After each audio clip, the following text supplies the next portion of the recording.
Hello guys, आज जो है ग्रेडियंट टॉपिक पर डिस्कस करते हैं। इससे पहले मैंने आपको डेल ऑपरेटर के बारे में बताया था।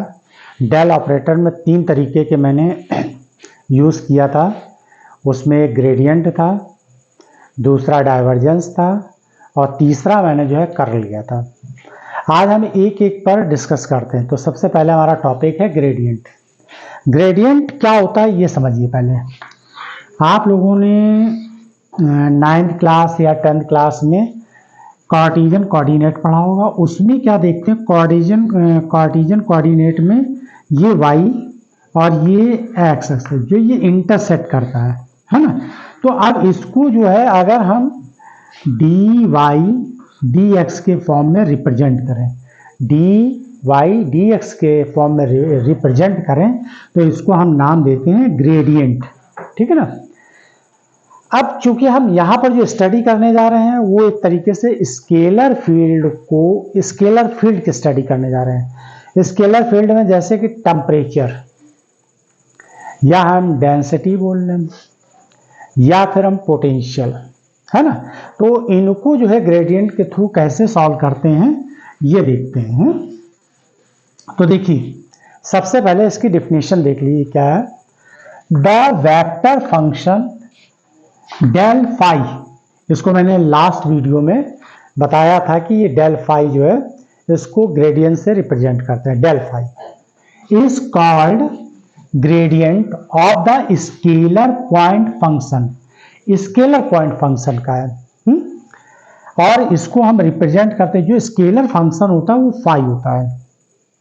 यहां ध्यान दीजिएगा, ये स्केलर फंक्शन जो है फाई है, ये स्केलर फंक्शन है।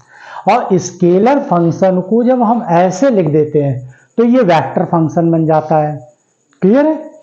And is expressed by gradient, क्योंकि ग्रेडियंट को शॉर्ट फॉर्म में इस तरीके से लिखते हैं GRAD, और ये जिसका जो भी स्केलर फंक्शन लेंगे और ये जो रिजल्ट निकल कर आएगा वो वेक्टर फॉर्म में होगा। क्लियर है।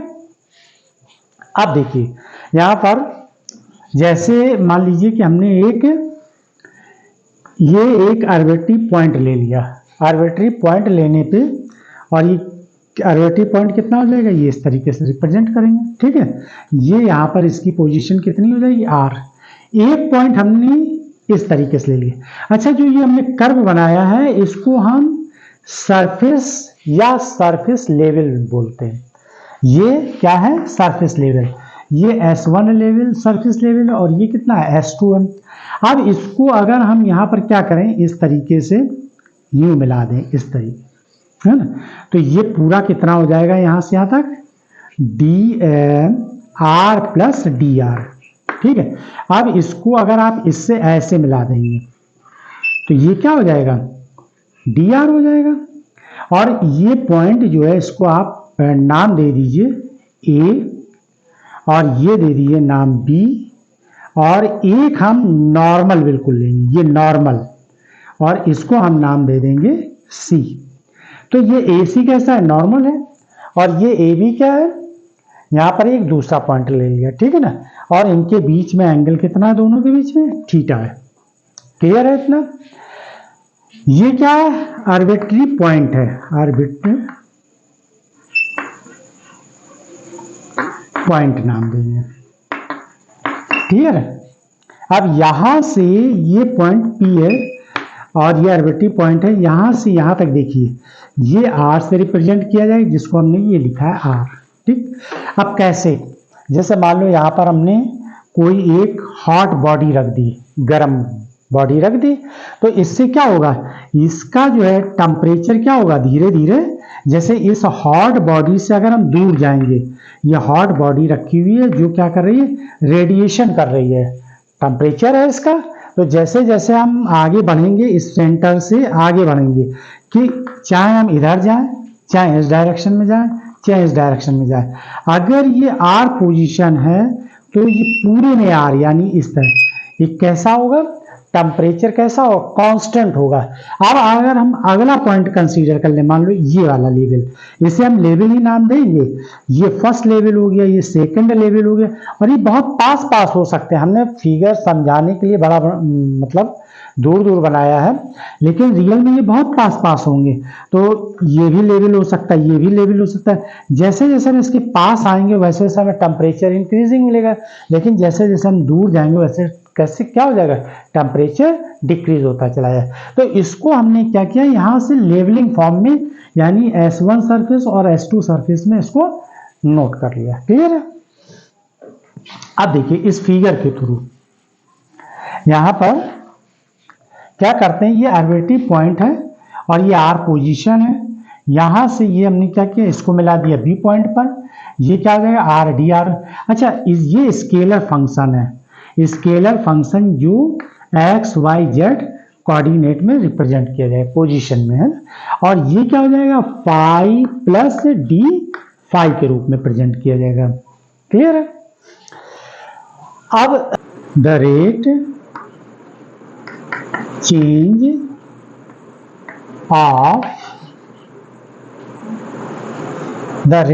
ऑफ स्केलर फंक्शन, क्योंकि ये स्केलर फंक्शन है ना, तो the rate change of scalar function, और ये स्केलर फंक्शन है क्या, फाई है, फाई। ठीक है ना?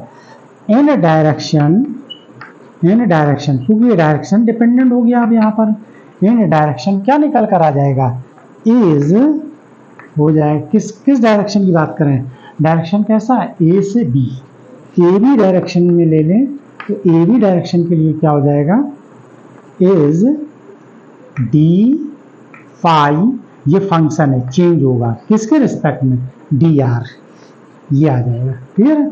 दूसरा क्या हम ले सकते हैं, D the rate change of scalar function. अब हम नॉर्मल पोजीशन के लिए यूज करें, यानी एसी के लिए, फाई इन डायरेक्शन ए सी। अब ए सी के लिए लेंगे तो इज कितना आ जाएगा, d phi d n. Clear है? तो अब इन दोनों में क्या कनेक्शन है, अब ये हम देख लेते हैं। क्लियर है ना? इन दोनों में क्या कनेक्शन है, इसको डिफाइन कर लेते हैं। तो देखिए अब लिखेंगे हम ग्रेडियंट फाई, क्योंकि gradient phi equal to d phi d r equal to d n. अब हम डायरेक्ट नहीं लिख सकते डी एन, कोई कनेक्शन होगा। तो कनेक्शन क्या होगा, जब डी आर मिनिमम होगा। अब डी आर मिनिमम कितना हो सकता है, 0 हो सकता है। तो जब डी आर मिनिमम होगा तो ये क्या हो जाएगा, ये पूरा मैक्सिमम, ये नीचे की क्वांटिटी जितनी कम होती चली जाएगी, ये पूरा रिजल्ट क्या हो जाएगा, इंक्रीज होता चला जाएगा। क्लियर है? यानी ये कब हो जाएगा, अगर मान लीजिए डी आर टेंस टू 0 हो जाए, तो यानी कि d phi by d r कैसा हो जाएगा, अगर हम 0 से डिवाइड करेंगे, सपोज करिए 0 डिवाइड करें तो कितना हो जाएगा, इनफाइनाइट हो जाएगा। तो मैक्सिमम के केस में क्या आएगा, टेंस टू अगर 0 हो जाए तो ये हमको मैक्सिमम वैल्यू मिलेगी। कैसी होगी, मैक्सिमम।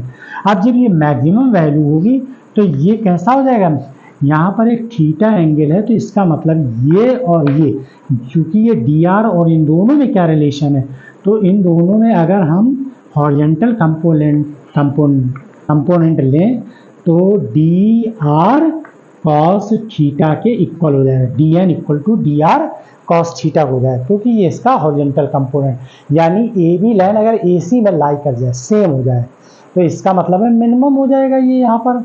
और ये क्या है, डी आर सबसे मिनिमम हो जाएगा जो डी एन के इक्वल हो जाएगा। तो डी एन है क्या, d n equal to d r cos theta हो जाएगा। क्लियर है? तो ये केस निकल कर आए। अब ये मिनिमम कब हो सकता है, जब इसकी वैल्यू अगर कितनी हो जाए, यहाँ से ये इसकी अगर 90 डिग्री हो जाएगी तो कॉस 90 की वैल्यू क्या होती है, 0 हो जाएगा। क्लियर है ना? यानी डी एन इक्वल टू 0 हो जाएगी, यानी मिनिमम। यानी एक तरीके से ये लेयर इसी पर लाई कर जाए, तभी तो ऐसा होगा। तो उस कंडीशन में रेट चेंज क्या होगा, मैक्सिमम हो जाएगा। उस समय रेट चेंज कितना होगा, मैक्सिमम निकल कर आ जाए। तो ये केस हमने इसको ऐसे लिख दिया। अब ये डायरेक्शन डिपेंडेंट हो गया, क्लियर है। तो इतना स्क्रीनशॉट ले लीजिए, इसको हम रब कर दें। हाँ, स्क्रीनशॉट ले लीजिए, फिर इसको हम रब कर देते हैं ना, और आगे बताते हैं। मेन हमारा ये आ गया है, यहीं से हम सॉल्व करते हैं।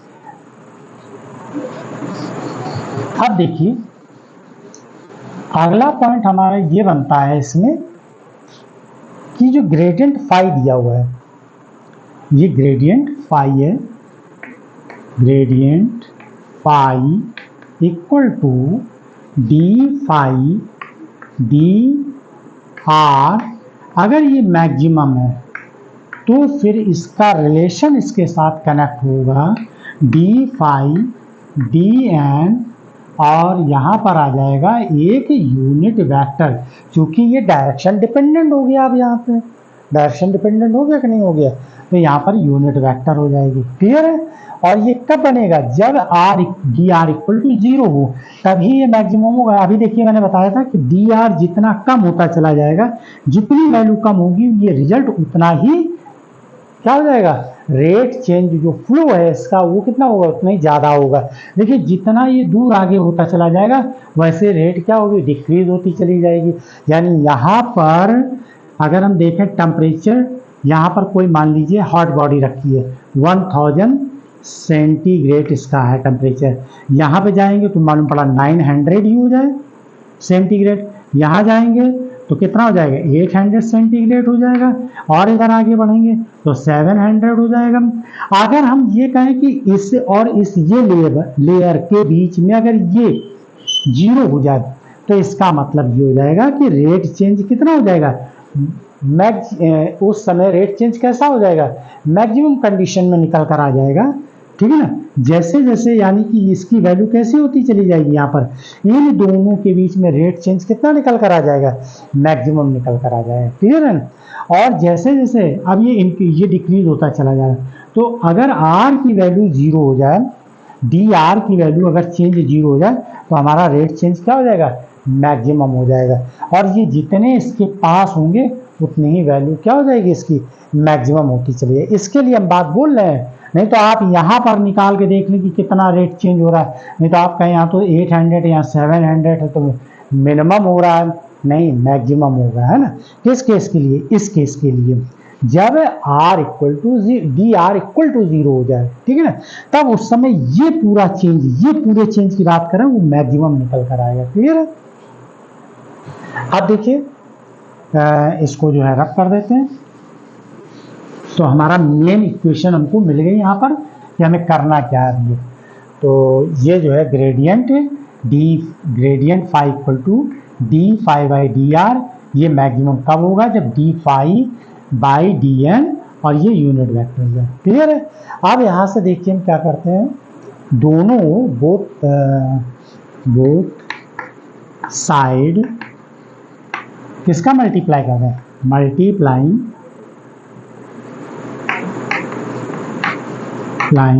किसका मल्टीप्लाई कर दें, डॉट डी आर का मल्टीप्लाई कर दें। डॉट डी आर यानी पोजीशन वेक्टर का मल्टीप्लाई कर दें। Gradient d phi dot d r ऐसे लिख दीजिए, और अब ये लिख लीजिए d phi d n unit vector n, और यहाँ डॉट डी आर हो गया, क्लियर है।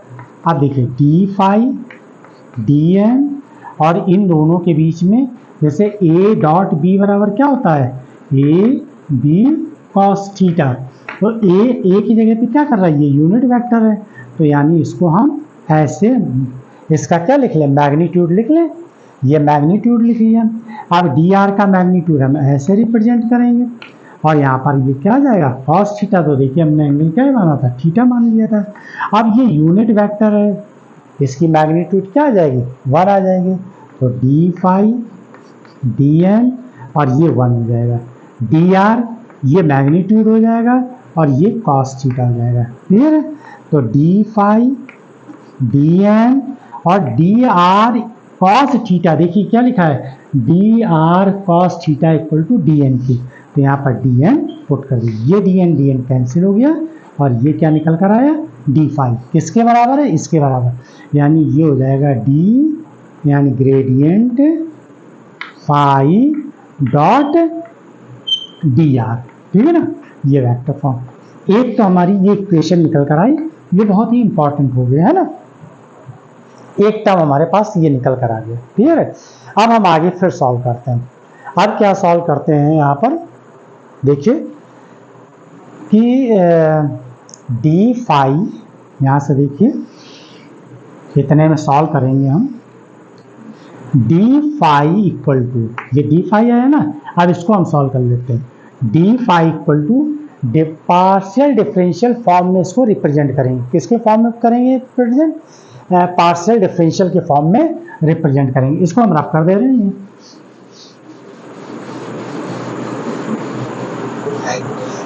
डी फाई, इसको लिखिए पार्शियल डिफरेंशियल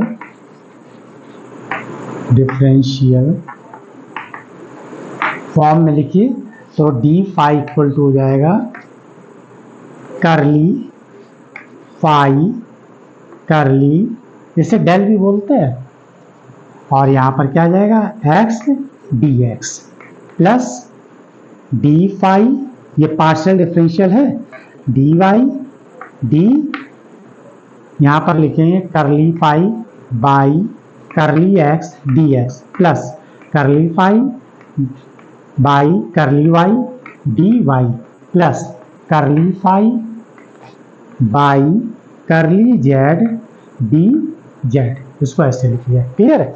अब देखिए इसको और कैसे कर सकते हैं, अब इसको हम जो है वेक्टर फॉर्म में दिखाना चाहेंगे। देखिए आई करली फाई करली एक्स प्लस जे करली फाई करली वाई प्लस के करली फाई करली जेड डॉट, यहाँ लिखिए i d x plus j d y plus k d z, clear है। अब देखिए अगर आप ये स्केलर प्रोडक्ट है, अब जरा देखिए i dot i equal to क्या हो जाता है, i dot i dot i dot i dot equal to 1 होता है, और यहाँ पर ये देखिए क्या करली फाई करली एक्स और ये डी एक्स मल्टीप्लाई करिए तो यही टर्म निकल कर आ जाएगा, और जब हम आई डॉट जे करेंगे तो ये जीरो टर्म हो जाएगा, आई डॉट के बराबर जीरो हो जाएगा, फिर जे डॉट आई करेंगे जीरो हो जाएगा, लेकिन j dot j equal to ये फिर टर्म निकल आ रहा है, जे डॉट जे बराबर 1 हो जाएगा, और करली फाई बाई करली वाई, और ये क्या है curly y d y, curly phi by curly y d y, ये टर्म हो गया। इसी तरीके से तीसरे टर्म का करेंगे तो के वाला आ जाएगा, बाकी सब में जीरो हो जाएगा। अब इसको हम लिख सकते हैं, इसको इतने को डेल फाई, ये हमने जो अपना वीडियो पहले बनाया था डेल फाई वाला देखिएगा, उसमें इसको ऐसे रिप्रेजेंट करते हैं, और ये क्या हो जाएगा डॉट डी आर, क्योंकि ये क्या है पोजीशन वेक्टर के लिए हो जाएगा डी आर, और ये हमने किसके को निकाला डी फाई। अब एक हमारी इक्वेशन ये निकल कर आ गई, एक इक्वेशन क्या है ये है और एक इक्वेशन ये है। अब इन दोनों में डी फाई की वैल्यू उठा के यहाँ पुट कर दीजिए, जब पुट कर देंगे तो क्या आ जाएगा gradient phi dot d r, देखिए ये क्या लिखा है gradient phi dot d r equal to d phi, तो डी फाई की जगह ये वैल्यू पुट कर दी और इक्वल टू हो जाएगा del phi dot d r. अब डॉट डी आर दोनों तरफ से क्या हो जाएंगे रिमूव हो जाएंगे, तो gradient phi equal to del phi, यही हमको सॉल्यूशन चाहिए था। अब देखिए यहाँ ध्यान दीजिएगा, इसको हम ऐसे रिप्रेजेंट करते हैं, फाई क्या है स्केलर, फाई क्या है यहाँ पर स्केलर फंक्शन है, अगर और ये पूरा क्या है वेक्टर फंक्शन है, तो ध्यान रखिए हम स्केलर फंक्शन लेते हैं और जब यहाँ पर डेल से ऑपरेट करते हो तो रिजल्ट क्या निकल कर आ जाता है, ये पूरा फॉर्म निकल कर आ जाएगा वेक्टर। तो देखिएगा डेफिनेशन जो हमने लिखी थी वो कैसे लिखी थी, वेक्टर फंक्शन की डेफिनेशन लिखी थी शुरू में आगे जब हमने लिखा था। तो डेल फाई क्या है, वेक्टर, वेक्टर है, ये पूरा रिजल्ट है। जबकि फाई क्या है, फाई एक स्केलर फंक्शन है। फाई क्या है, एक scalar, phi is a scalar function, ठीक है ना। और del phi is a vector function, clear है। तो उम्मीद है कि आप लोगों को समझ में आया होगा। तो स्क्रीनशॉट ले लीजिए और एग्जाम में आ जाए तो आप इसी तरीके से इसको लिखना है, ठीक है ना। अब अगले जो है इसमें हम दो न्यूमेरिकल आप लोगों को और बताएंगे कि किस तरीके से सॉल्व करते हैं।